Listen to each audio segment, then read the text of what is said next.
Klien kami tidak punya hubungan hukum dengan bank dan tidak punya hubungan hukum dengan debt collector. Lalu bagaimana kami menyampaikan untuk supaya tidak datang? Ya, melalui saya sampaikan agar klien kami tidak lagi didatangi oleh debt collector. Tujuannya hanya itu. Kami Kembali lagi bersama saya di Serba Serbi Viral.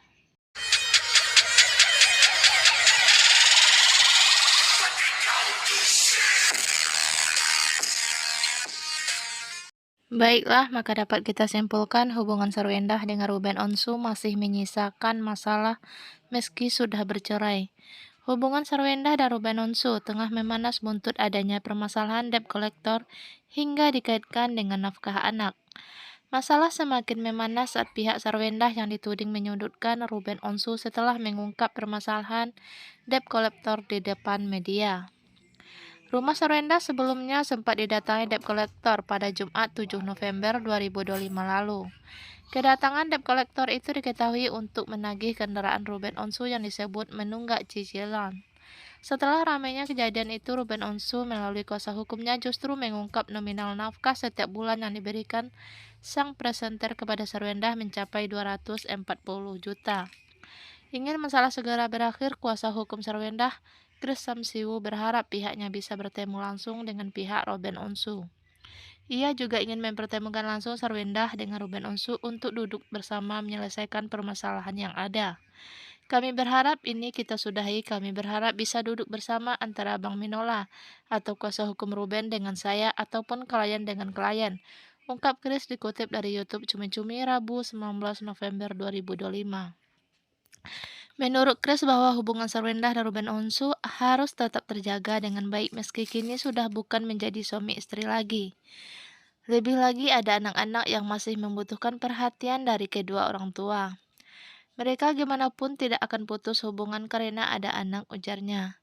Pada kesempatan itu, pengacara mantan personal, Gerben Ceribel, itu juga sekaligus meminta maaf jika ada sikap yang kurang berkenan dari pihaknya.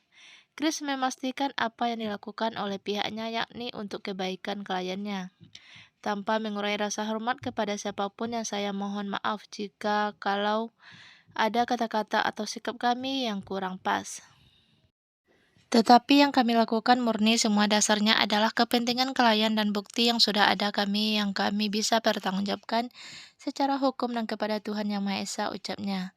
Ia pun menyebut Sarwendah pastinya juga bersedia melakukan pertemuan langsung dengan Ruben.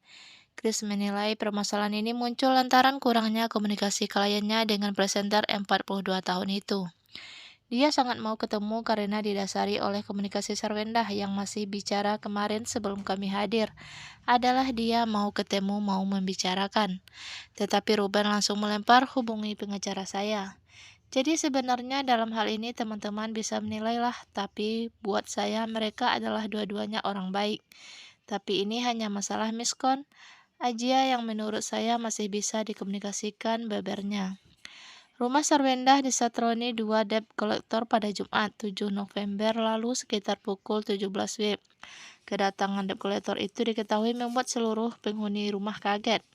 Para penagih mencari satu unit kendaraan yang disebut menunggak cicilan. Hal itu diungkap kuasa hukum Sarwendah Chris Samsiwu dan Abraham Simon saat ditemui awak media. Benar, minggu lalu sekitar tanggal 7 November, klien kami Sarwendah kedatangan 2 debt collector yang mencari satu unit kendaraan Land Rover atau Range Rover karena adanya tunggakan cicilan hutang.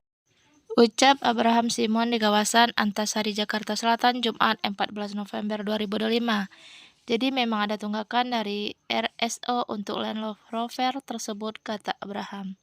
Sekian saja informasi kita hari ini. Saya ucapkan terima kasih.